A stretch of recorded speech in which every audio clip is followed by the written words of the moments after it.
임성민 씨는 부모님께 예체능 DNA를 받았다고 하는데 예체능? 그래요? 임성민 씨의 가족 사진 한번 보죠. 아니 왜 네. 예체능이죠? 저 뒤에 저 시발 택시인가요? 야, 저때처럼 있는 집이 없었는데. 아 저거 네, 아버지. 네, 제가 만 2살도 안 됐을 때일 거예요. 차인데. 네, 집이 좀 잘 살았고요. 궁금하다. 사실 저희 부모님도 잘 생기셨어요. 자, 엄마 좀 봐요. 저 나이에 네. 와, 옷이 장난 아니에요 굉장히 지금. 앞서갔는데 아주 저게 한국 패션이 아닌데 네, 외국에서 온 오는데? 옷이에요 저거. 근데 이제 저희 아버지가 어디를 가든 좀 마이크를 잡으셨어요. 그래서 언제나 좀 리더십이 굉장히 있고 사회를 맨날 보고 있고 그리고 이제 저희 엄마는 뭔가를 계속 배우고 있었어요. 엄마가? 그러니까 뭐 꽃꽂이도 배웠다가 뭐 수영도 배웠다가 또 뭐 가요 교실도 갔다가 또 지금 엄마 양계시는 대단하다. 밴드 체조도 그렇고 뭐든지 또 반장을 또 하고 계시고. 주도적이시네 두 분 다. 그러니까 도전할 수 있는 모험심이나 이런 걸 다 부모한테 받았네. 그러면 저 성민 씨 같은 경우에도 어린 시절에 이렇게 뭐 노래하고 이런 것들 뭐 즐겨 했어요? 저는 사실은 저 어렸을 때부터 뭐 이렇게 빼고 안 한 적이 한 번도 없어요. 그래서 그냥 그 어린이 합창단부터 시작해서 고적대 지휘자를 했었고 고등학교 때는 저희 학교 정규 응원단장을 해가지고 무슨 그 잠실 체육관 같은 데서 예전에는 또 육성으로 응원을 했어요. 이렇게 마이크 맞아. 하나로. 육성으로 다 전교생을 일어섰다 앉혔다를 다 하고 학교 명물이었구나 명물. 그렇지. 그런 게 학교 있잖아. 명물이야. 네. 명물이라면 오랜만이네. 네. 그 뭐 임성민 씨도 얘기했지만 그 끼가 있는 친구들은 너 꿈이 뭐야 그러면 나 테레비 나올 거야. 뭐 이렇게 얘기 많이 했거든요. 예. 1991년 K본부 탤런트 시험에 91년 때 합격했어요. 합격을 시험 했어. 또 봤어요? 나 이거 처음 네. 아, 그래서 연기한 거예요? 이제 대학교 때 탤런트 시험을 봐가지고 집안 몰래 탤런트 시험을 봐가지고 이제 합격을 했어요. 그래서 이제 그게 K본부 공채 14기 탤런트인데요. 같이 합격한 분들이 뭐 이병헌 씨도 있고 손현주 씨도 있고요. 어머. 김정란 씨도 있고 저희 우와. 동기예요. 거기 기수가 엄청 센데. 네, 엄청 다 잘 됐잖아요. 그러니까. 그때 굉장히 대대적으로 막 뽑았었고요. 시험도 굉장히 어렵고 막 몇 차까지 보고 막 그랬어요. 근데 이제 근데 합격해놓고 그러면 탤런트 길을 포기하고 아나운서로 간 거예요? 네, 탤런트에 합격을 했는데 네. 이제 집안에서 이제 저희 아버지가 그런 걸 너무 못하게 옛날 그 고지식한 그런 분이라서 옛날에 네, 그랬어요. 저희 또 집안이 또 이렇게 양반 뭐 이런 걸 따지는 집안이라서 그러면 안 양반 되지. 집안에서 이런 거 땅 나오면 안 따라갔다고. 된다고 맞아요. 그리고 집안 이제 망한다고 이제 창피하다고 그래서 사실은 저희 집안에 저기 예전에 판소리 그 명창 중에 임방울이라는 선생님이 있어요. 네. 근데 이제 그분이 사실은 저희 이제 임씨시고 가족이에요? 네, 저희 그 일가인데 근데 후적이 없어요. 왜요? 근데 후적이 없어요. 왜요? 후적에서 팠어요. 네. 네. 와 무섭다 임씨. 그래서 그냥 우리가 여기쯤에 어디 있겠구나 이렇게 그냥 짐작을 하고 있고. 진짜 팠네. 그런 네. 사람이 진짜 있네. 그렇게 유명한 분을 팠다고요? 그래서 진짜 있구나. 임방울 예, 그 정도면 뭐 아버지 말을 들을 수밖에 없네요. 그래서 뭐 탤런트를 못 하고 원래는 이제 저희 아버지가 이제 원하셨던 게 뭐예요? 계획적으로 원했던 거예요. 네. 그때는 이제 워낙 옛날이니까 그 여성들이 직업을 갖기가 어려웠었던 시절이라서 여성 직업 중에는 선생님이 최고고 선생님 중에서는 영어 선생님이 최고고 그러니까 또 영어 교사 중에서도 중학교 선생님을 하는 게 아버지 꿈이었어요. 왜냐하면 중학교 영어 선생님을 고상하게 하면서 예전에는 또 여자가 교장을 못 했었어요. 교감 선생님을 만드는 게 꿈이셨어요. 아버지. 딱 정해놓으셨네. 예전엔 교감까지. 네, 맞아. 여성이 못했으니까. 교장이 여자 교장이 별로 없었거든. 옛날에 될 수가 없었어요. 근데 저희가 알고 있는 지금 직업은 아나운서잖아요. 그거 어떻게 허락해 주신 거예요? 그러니까. 사실은 근데 아나운서도 하려면 좀 학원도 다니고 그래야 되거든요. 맞아요. 근데 학원 다닐 뭐 돈도 없고 그러니까 엄마가 이제 몰래 아버지 몰래 이렇게 좀 도와줘서 학원 다니고 뭐 아침에 도서관 이제 가서 뭐 공부하고 뭐 그러면서 이제 삼수 끝에 이제 아나운서가 됐는데요. 막상 아나운서는 합격은 하니까 반대를 못하게 하진 않더라고요. 근데 아빠가. 좋아하진 않으셨어요. 아빠도 이제 진짜? 진짜 TV를 좀 익숙해진 거지, 아버지. 좋아. 세상 바뀌는 거를 네. 좀 아신 거지.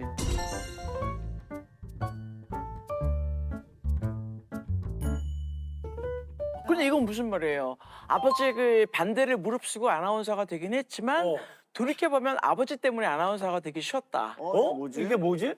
아니 보통 물어보잖아요. 아나운서 어머 아나운서 어떻게 하려고 그러면 했어요? 뭐 어떻게 연습해야 돼요? 뭐 발음은 어떻게 해야 돼요? 막 이렇게 물어보잖아요, 사람들이요. 근데 이제 사실은 이제 저희 아버지가 굉장히 고지식하고 굉장히 완벽주의자의 막 철두철미하고 그래서 글도 쓰셨고 서예도 하셨고 그리고 신문도 신문 어르신들 다 신문 읽잖아요. 근데 신문을 특이하게 소리내서 읽으셨어요. 네. 천장을 외우듯이. 네, 그 성격 자체가 이렇게 반듯한 분이어서 발음을 뭐 어떻게 뭉갠다든지 아니면 문장을 아니 어디 갈라 그러는데 뭐 이러고 있잖아요, 애들이요. 그 문장을 끝내지 않으면 반응을 안 하시는 거예요.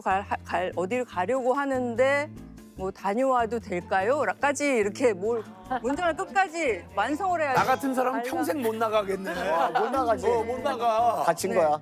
그러니까 문장도 반듯하게 끝까지 얘기해야 되고 어법도 맞아야 되고 와. 주어랑 서술어가 이게 호응이 돼야지 되고 그리고 뭐 장음 단음을 구별해서 말하지 않으면 아빠 밖에 눈 와요. 눈 와요. 네. 그런 거예요. 그러니까 뭐 예를 들면 뭐 사과를 할 거면 정중하게 하고 소문이 사실이면 처벌을 받게 돼. 사과를 할 거면 정중하게 하고 그 소문이 사실이라면 처벌을 받게 될 거야. 이렇게 되는데 나 벌써 피곤해. 그거는 한국말이 아니다. 그렇게 하는 한국말은 없다. 그렇게 바로 얘기해가지고 다 그러면 이제 막 눈앞이 하얘지고 까매지고 이러면서 뭐 사전을 찾아가면서 이제 이거를 장음 단음 공부해야 돼. 아버지가 연습을 시키셨네. 훈련을 시키셨네. 그래 보이지 않는 교육이었어. 키워서 정기 교육이네. 내무반 생활이 아주 그냥 녹록치 않았습니다.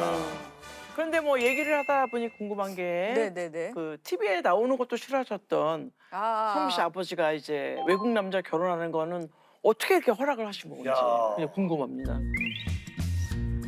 He's never been lonely. She takes his hand. 그래서 예전에는 사실은 30만 돼도 노처녀라고 그랬잖아요. 그리고 이제 40이 되면 저 사람은 결혼을 못한다. 이렇게 그냥 사회에서 낙인을 찍었잖아요. 그래서 저도 일하고 뭐 이런 것 때문에 40대 때까지 안 하고 있으니까 아버지가 속으로는 쟤는 시집 가기는 글렀구나. 이렇게 좀 포기를 많이 하셨어요. 그리고 아버지도 그 당시에 70이 되셨어요, 나이가. 그때 이제 제가 결혼을 한다고 이렇게 아버지한테 처음 말했을 때 그게 이제 굉장히 큰 좋은 뉴스였고 그리고 제가 이제 그때 아버지를 알기 때문에 제 남편을 소개할 때 정말 이 A4 용지로 폰트 팔로 빡빡하게 써가지고 이 아버지를 설득을 했어요. 그래서 거기서 그런 다음에 맨 마지막에 그런데 백인입니다. 미국 사람이에요.